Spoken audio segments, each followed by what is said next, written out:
बाहर वाले हमेशा कुछ ना कुछ कहेंगे और अपनी सोच को आप पर थोपेंगे और वो सोर्स ऑथेंटिक होने चाहिए। इस बात की आप थोड़ा सा ध्यान रखें, नहीं तो आप फेक की दुनिया में जा सकते हैं। पर हमारी सोच नहीं चलेगी और कभी कभी बातें सही होती हैं लेकिन वो गांव के लिहाज से सही नहीं होती। जो एग्जाम्पल दे रहे हैं क्या हमारी लाइफ में वो फिट बैठ रहा है? हमें हर किसी से सीखते हुए चलना है क्योंकि जिंदगी एक है।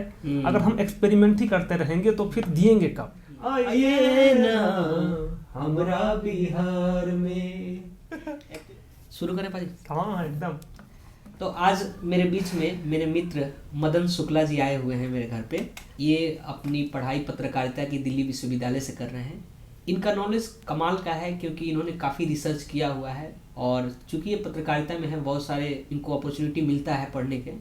मैंने काफ़ी सारी चीज़ें सीखा हुआ है और इसीलिए मैंने सोचा कि एक सेशन रिकॉर्ड करते हैं जिसमें इनकी प्रोस्पेक्टिव जानते हैं उस टॉपिक पे जो सबके लिए रिलीवेंट है। और उसमें से ये है कि आजकल रियल लाइफ जो है यानी कि इंटरनेट पे जितनी सारी जानकारियां हैं, जितनी सारी वीडियोस हैं, उससे हम जितना इन्फ्लुएंस हो रहे हैं उसमें कहीं ना कहीं हम अपने आप को खो रहे हैं। उसमें डिसीजन लेने में या कोई ड्रीम बनाने में या अपने आप को जैसा है वैसा रखने में। कई बार ऐसा होता है कि हम अपने ही नॉलेज पे डाउट करने लगते हैं जब हम दूसरे की नॉलेज देखते हैं। कई बार हम अपने नज़रिए को भी डाउट करने लगते हैं जब दूसरे की नज़रिए देखते हैं। तो इन दोनों के बीच में हम अपने आप को बैलेंस कैसे रखें? इंटरनेट की इन्फॉर्मेशन और हमारी नॉलेज यही है कि इंटरनेट की इन्फॉर्मेशन बहुत ज़्यादा है, हमारे नॉलेज उसकी सीमा में बहुत कम है। बस हमें वहाँ से इन्फॉर्मेशन लेनी है। हमें इस बात का ध्यान रखना है कि इन्फॉर्मेशन जो आए वो सही आए, ऑथेंटिक आए। तो ऑथेंटिक सोर्स से ही इन्फॉर्मेशन लेनी है। जो सोर्स हमें अच्छा लगता हो उसी सोर्स से इन्फॉर्मेशन लेंगे तो सही आएगी। लेकिन कभी कभी क्या होता है कि हमें पता नहीं रहता कि ऑथेंटिक सोर्स कौन सा है या फिर कौन सी इन्फॉर्मेशन इनमें से सही है। तो आप 4-6 आर्टिकल पढ़ लीजिए, 4-6 ब्लॉग देख लीजिए, 4-6 वीडियोस देख लीजिए जितनी आपकी क्षमता हो और फिर उनमें से अपना एक हिसाब लगा लीजिए कि आपको कौन सी अच्छी लगती है।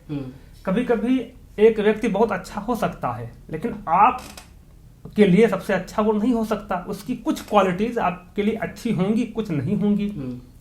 तो समाज में जितने अच्छे लोग हैं, 4-6 लोग, आप सबको पढ़ लीजिए और उन 4-6 में जितनी जितनी क्वालिटीज हों आप सबको ले लीजिए। कुछ ऐसा ही एग्जाम्पल इसका इंटरनेट का है कि आप पढ़िए 3, 4, 6, 8, 10 और उन तीनों 4, 6, 8, 10 में जो कुछ भी आपके लायक हो वो आप ले लीजिए और वो सोर्स ऑथेंटिक होने चाहिए। इस बात की आप थोड़ा सा ध्यान रखें, नहीं तो आप फेक की दुनिया में जा सकते हैं। इसमें मदन जी इसमें रिस्क ये है कि हम सबके इन्फॉर्मेशन देखते हैं। जब नई इन्फॉर्मेशन मिलती है तो हमें लगता है कि ये भी सही है, ये भी सही है, ये भी सही है। इस चक्कर में जो हमारे पास रहता है उसमें हम अपने आप को कहीं ना कहीं गलत साबित करते हैं या डाउट करते हैं कि नहीं मैं गलत हूँ, यही सब सारे लोग सही हैं और इन्हीं लोगों के बेसिस पे डिसीजन लेना है। तो वहां पे आप कैसे वैलिडेट करें कि हमारा नॉलेज सही है, इनका नॉलेज जो है वो हमारे लिए हेल्पफुल है कि नहीं है? हाँ, ये बात होती है कि जब बहुत सारी नॉलेज आती है तो कंफ्यूजन, जितना नॉलेज उतना कंफ्यूजन होता जाएगा। उसके लिए आप एक्सपर्ट की राय लें। एक्सपर्ट यूट्यूब पर मिल जाएंगे आपको। वो जो कह रहे हैं वो हमसे ज़्यादा ही जानते होंगे और सही कह रहे होंगे। और ये ध्यान दीजिए कि वो एग्जाम्पल क्या दे रहे हैं। जो एग्जाम्पल दे रहे हैं क्या हमारी लाइफ में वो फिट बैठ रहा है? अगर वो एग्जाम्पल फिट नहीं बैठ रहा है तो फिर हमें किसी दूसरे एक्सपर्ट के पास जाने की ज़रूरत है। कभी कभी बातें सही होती हैं लेकिन वो गांव के लिहाज से सही नहीं होती, वो हमारे परिदृश्य में सही नहीं होती, वो शहर या वेस्टर्न के हिसाब से सही होती हैं। तो हमें उनकी बात सुननी है और एग्जाम्पल ज़्यादा ध्यान से सुनना है। एग्जाम्पल क्या दे रहे हैं? अगर वो एग्जाम्पल अच्छे से हमको समझ में आ रहा है, हम रिलेट कर पा रहे हैं, तो ये मान के चलें कि वो हमारे लिए ही बात बता रहे हैं। अगर मान लीजिए कोई भी समस्या हमको शादी की हो रही है या फिर खेती की हो रही है और एग्जाम्पल वो शहर की गार्डनिंग का दें तो फिर वो हमारे लिए नहीं है। वो फिर गांव का ही एग्जाम्पल दे करके बात को समझाएं। और हो सकता है कुछ बात उनकी हमारे गांव में सही भी हो जाए तो वो थोड़ी सी बात ले लेनी है। एग्जाम्पल लेते हैं जैसे कि मान के चलिए किसी को करियर के लिए डिसीजन लेना है। वो जानता है कि मेरी अप्रोच में, मेरे नॉलेज में यही करियर है, फॉर एग्जांपल वो जानता है कि गवर्नमेंट जॉब की तैयारी करनी है मुझे, और उसके सामने सबसे बड़ा चैलेंज ये आता है कि जितना उसके पास नॉलेज है वो अपने आप को सफिशिएंट मानता नहीं है उस चीज के लिए, तो वो दूसरों से पूछता है कि मैं क्या करूं है। और जो बाहर की दुनिया है, बाहर का नॉलेज है, वो अपने हिसाब से उन्होंने बना रखा है कि आप प्राइवेट नौकरी कीजिए, उसमें ये है वो है। तो इस बीच में वो दोनों कंफ्यूजन में आ जाता है, दोनों इन्फॉर्मेशन। तो इसमें फिर वो कैसे डिसाइड करे कि बाहर वाला जो कह रहा है वो सही है मेरे लिए या नहीं। मुझे जहां तक अनुभव हुआ है कि बाहर वाले हमेशा कुछ ना कुछ कहेंगे और अपनी सोच को आप पर थोपेंगे। हर एक की सिचुएशन और इंसान यूनिक होता है। आपकी सिचुएशन यूनिक है, राइट। आप पर हमारी सोच नहीं चलेगी और उसकी सोच बस उसी पर चलेगी। और ये जो इन्फॉर्मेशन देने वाले होते हैं, जो बात बताने वाले होते हैं, मैंने देखा है कि सब सड़क छाप या ऐसे ही पान की दुकान पे मिलते हैं। वो आपको अच्छे से ज्ञान देते हैं, तो हमें उनकी बात को ज्यादा ध्यान से नहीं सुनना है। सुनना है, अगर काम की बात लगे तो अपनाना है, नहीं तो निकाल देना है, दिमाग में भी नहीं रखना है। एक कहावत चलती है कि सुनो सबकी, करो अपने मन की। तो जो बहुत सफल लोग हैं वो ज्यादा नहीं बोलते हैं, वो पकड़ पकड़ के ज्ञान नहीं देते हैं कि भैया ऐसा करो ऐसा करो। वो थोड़ा सा हिंट दे देते हैं, टू द पॉइंट। फिर आपको ही सोचना रहेगा। तो ज्यादातर ज्ञान देने वाले तो मैंने देखा है सड़क छाप ही होते हैं, तो उनकी बातों में ज्यादा नहीं आना है।